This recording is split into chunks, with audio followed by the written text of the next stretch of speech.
Hello दोस्तों। तो भाई जैसे पता है कि मैं आपको मैथ्स की एक क्लास कराता हूँ जिसमें मैं 5 वेरी इंपॉर्टेंट क्वेश्चन आपको कराता हूँ जो वेरी इंपॉर्टेंट प्रीवियस ईयर के हिसाब से होते हैं। तो भाई उसी को लेके आज ये 5वीं क्लास है। जो दोस्त नए जुड़ रहे हैं वे पहली वाली क्लास 4 क्लास देख लेना। उसमें मैंने बहुत इंपॉर्टेंट 5-5 क्वेश्चन किए हुए हैं। ठीक है दोस्तों। तो भाई आज की क्लास में हम 6 क्वेश्चन करेंगे। ये 6 क्वेश्चन वे हैं जो कल के मॉक टेस्ट में आए थे, और जो बचे हुए हैं क्वेश्चन है वे मैं कल नेक्स्ट वीडियो में ले आऊँगा। ठीक है दोस्तों। तो भाई शुरू करते हैं हम पहले क्वेश्चन से। इस दोस्तों इसमें दिया था कि 75% का मान बताओ। ठीक है दोस्तों। तो हम सबसे पहले देखते हैं करते कैसे हैं इसे। सबसे पहले बनाते हैं हम जो परसेंट में दिया होता है ना, इसकी हम भिन्न बनाते हैं। अब जैसे ये परसेंटेज का चिन्ह दिया हुआ था हमें, तो परसेंटेज का चिन्ह हमें जहाँ भी दिया होता है तो इसे हटाने के लिए 1/100 से गुणा करते हैं। ये बात हमेशा ध्यान रखनी है। जहाँ भी परसेंटेज का चिन्ह हो उसे हटाने के लिए 1/100 से गुणा करेंगे। जैसे यहाँ 75 था, तो परसेंटेज की जगह हमने यहाँ क्या कर दिया, 1/100 से मल्टीप्लाई कर दी। तो 75 से 3 बार कट गया ये, और 4 बार कट गया ये। तो इसकी भिन्न कितनी बन के आई, 3/4। यानी कि 75% का मान जो होता है वो 3/4 होता है। तो यहाँ ये सवाल था हमारा। तो 75% के 75% का मान बताना था। तो 75% की जगह हमने 3/4 रख दिया, और फिर 75% की जगह 3/4 रख दिया। अब ये गुणा का चिन्ह कैसे आया दोस्तों, ये जो का होता है ना, का मतलब होता है मल्टीप्लाई। ठीक है। तो यहाँ हमने मल्टीप्लाई कर दी, 3 × 9 और 4 × 16। अब हमने जब 16 से 9 को डिवाइड किया तो ये आया हमारा 0.5625। ठीक है दोस्तों। तो इस तरीके से ही करना था।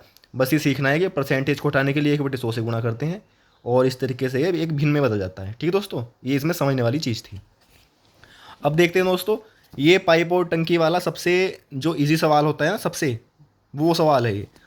दोस्तों ऐसा है, मतलब पेपर जब हम देते हैं तो पेपर में सिर्फ हार्ड क्वेश्चन ही आते। अगर तुम्हारे 20 क्वेश्चन मैथ के आएंगे तो उसमें लगभग 15 क्वेश्चन, 14-15 क्वेश्चन ऐसे होंगे जो बिल्कुल ईजी होंगे, बिल्कुल करने लायक। लेकिन भाई उस टाइम क्या होता है, हमारे ऊपर पेपर का प्रेशर होता है, टाइम का। टाइम कम होता है, प्रेशर होता है ज़्यादा। तो हम क्या होता है कि हल्के क्वेश्चन भी गलत कर देते हैं। दोस्तों अगर हम हल्के क्वेश्चन भी गलत करते हैं तो वही चीज़ हमें एग्ज़ाम में बहुत पीछे ले जाती है बाकी बच्चों के मुकाबले। अगर दोस्त हम करने लायक जो क्वेश्चन था, जो बाकी क्वेश्चन बच्चे कर रहे थे, अब वो क्वेश्चन हमने गलत कर दिया ना, एक क्वेश्चन भी, तो वही एक क्वेश्चन हमें 1 लाख बच्चों से पीछे कर देता है। तो भाई हमेशा ये ध्यान रखना है कि कभी भी आता हुआ क्वेश्चन तुम्हें गलत नहीं होना चाहिए।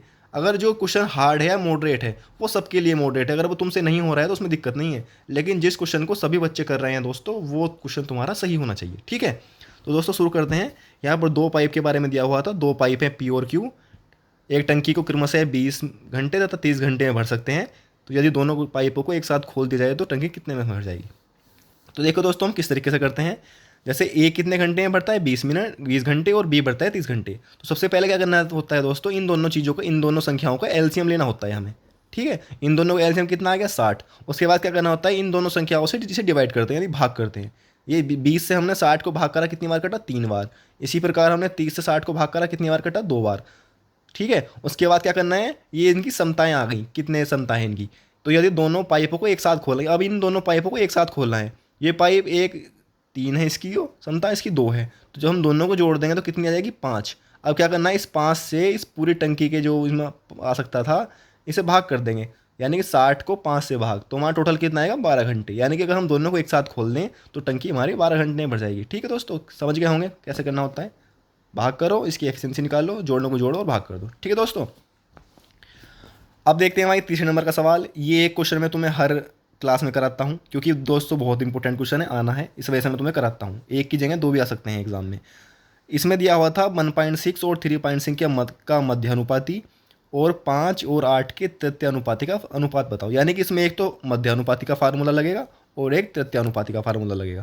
ठीक है दोस्तों। तो सबसे पहले हम क्या करते हैं, मध्य अनुपाती का फार्मूला लगाते हैं। इसका फार्मूला क्या होता है, √a×b।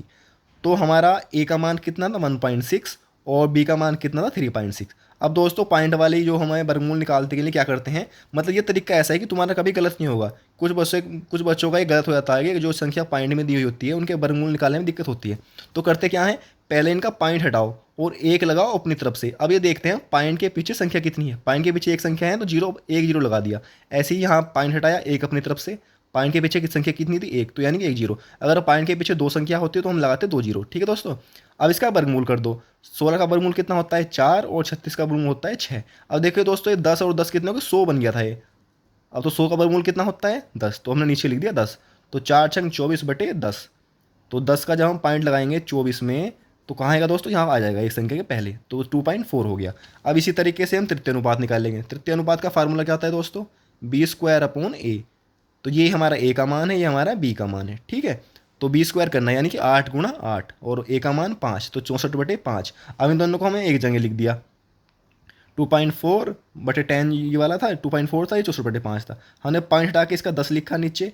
उसके बाद हमने 8 से कटा 3 बार और 8 से कटा 4, ये 8 बार, 8 × 8 = 64। उसके बाद 5 से काटा हमने 2 बार, ठीक है दोस्तों। तो ये जो नीचे संख्या होती चली जाती है मल्टीप्लाई में, तो 3:2 16।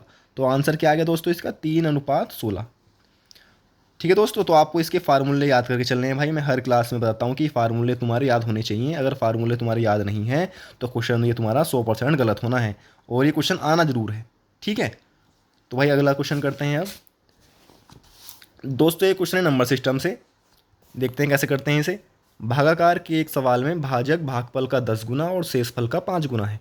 यदि शेषफल 46 है तो भाज्य क्या होगा। तो दोस्तों सबसे पहले हमें इसमें एक ये फार्मूला याद करना होता है, भाज्य बराबर भाजक गुणा भागफल प्लस शेषफल।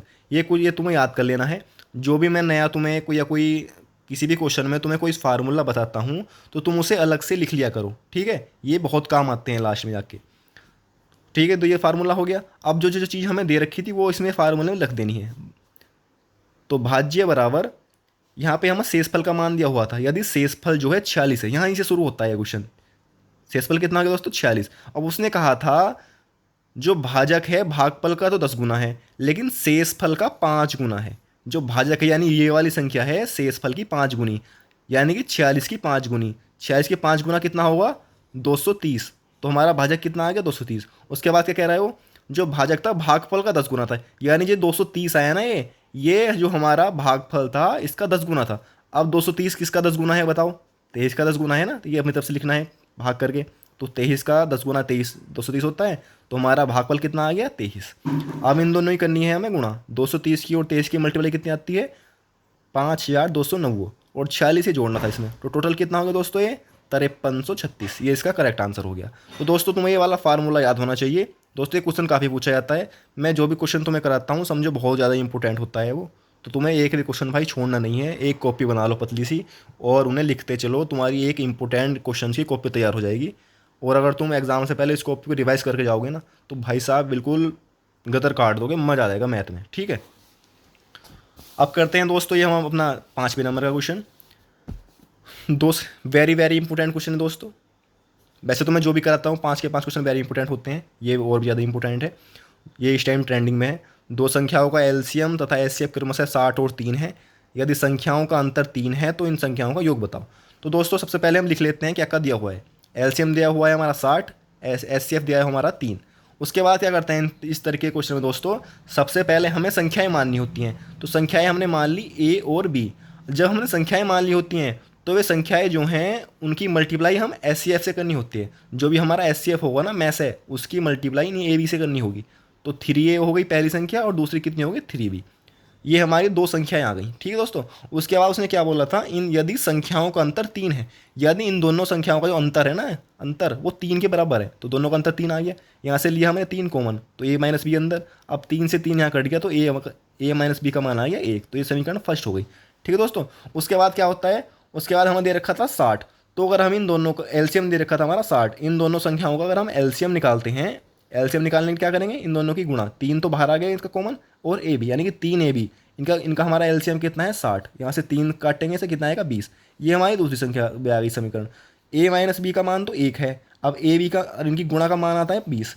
अब दोस्तों मुझे ये बताना है दो संख्या ऐसी हैं जिनकी गुणा करें तो 20 आए, उन्हें घटा दें तो 1 आए। अब दोस्तों तुम्हारे दिमाग में आएगा ऐसी दो संख्या कौन कौन सी हैं, वे हैं 5 और 4। अब तुम्हें देखो, अगर हम 5 की और 4 की गुणा कर दें तो आ जाएगा ना 20, और 5 को 4 को घटा दें तो आ जाएगा 1। तो हमारी संख्या आ गई ना 5 और 4 पक्की। तो ये हमारा a का मान आ गया और ये b का मान आ गया। संख्याएं है क्या थी हमारी 3a और 3b, यानी इन दोनों को 3 से मल्टीप्लाई करना है। लिखेंगे 3a यानी कि a का मान 5, तो संख्या कितनी आ गई 15, और दूसरी कितनी आ गई 3b यानी कि b का मान 4, 3 चौक 12। अब क्या पूछा था उन्हें, इन दोनों संख्याओं का योग, यानी इन दोनों को हम जोड़ना है। तो 15 और 12 कितना आएगा दोस्तों 27।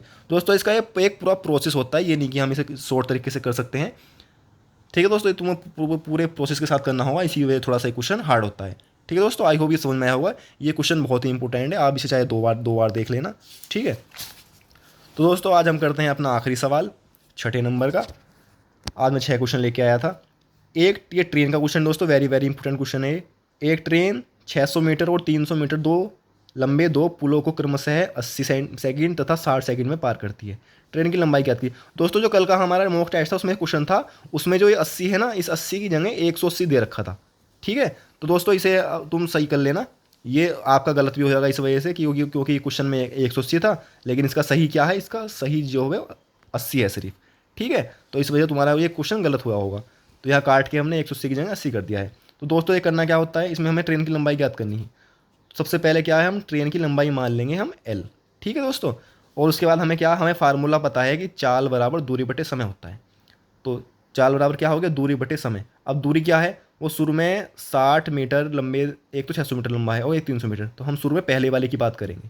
तो 600 मीटर लंबा तो वो पुल ही हो गया, और ट्रेन की लंबाई हो गई एल, जो हमने मान रखी है एल। मतलब जो हम दूरी लिखते हैं ना, वो टोटल लिखते हैं। ट्रेन की तो लिखेंगे साथ में, और जो पुल है उसकी लिखेंगे। ठीक है दोस्तों, तो टोटल लिखनी होती है। तो हमारी ट्रेन की तो हमारी एल थी, और पुल की कितनी थी? हमारी 600 मीटर। और ये कितने समय में पास कर रही थी? 80 सेकंड में। उसके बाद दूसरे वाले की बात आ गई। दूसरा पुल कितने मीटर लंबा था? 300 मीटर लंबा। साथ में ट्रेन की लंबाई रहेगी, और इसे कितने में पास कर रही थी वह? 60 सेकंड में। तो फिर इन दोस्तों में क्या करना, इन सवालों में क्या करना होता है दोस्तों, ये दोनों चाल निकल के आती है ना हमारी, इन दोनों को बराबर रख देते हैं। पहली चाल एक तरफ, दूसरी चाल एक तरफ। उसके बाद क्या करना है, ये हमने 20 से भाग करना है। 20 चौक 80 और 20 दिया 60। ये 4 आ गया, 3 आ गया। उसके बाद फिर क्रॉस मल्टीप्लाई करते हैं। इस 3 की मल्टीप्लाई इस पूरे से, इस 4 की मल्टीप्लाई इस पूरे से। ठीक है, तो दोस्तों यहाँ पर मल्टीप्लाई करके 600 थी 1800 और 3 एल, और 4 की करेंगे 300 1200 और 4 एल। अब ये 4 एल में से 3 एल कटेगा दोस्तों, एल बचेगा, और 18 में से 1200 कटेंगे, कितने बचेंगे? 600। तो हमारी जो ट्रेन की लंबाई हमने एल मानी थी, उसका मान कितना आ जाता है यहाँ पे? आता है 600। ठीक है दोस्तों, तो भाई आई होप आपकी समझ में आया होगा भाई। ये आज के 6 वेरी वेरी इंपॉर्टेंट क्वेश्चन थे। ठीक है दोस्तों, मैं आपके लिए रेगुलर लाता हूँ, आगे भी लाता रहूँगा। जो भाई नया बच्चा आज इस क्लास को देखेगा भाई, वो चैनल को सब्सक्राइब कर लेना, और आगे भाई जुड़ा रहना। और भाई बताना कि किस तरीके के आज के क्वेश्चन लगे, और अपना एक राय भी देना कि आगे हमें किस तरीके से कौन से क्वेश्चन लाने चाहिए। अगर तुम बताओगे तो मैं उसी तरीके के क्वेश्चन उसी चैप्टर के आपके लिए लेके आऊँगा। ठीक है दोस्तों, तो भाई पढ़ते रहो, मेहनत करते रहो। ऑल द बेस्ट, जय हिंद।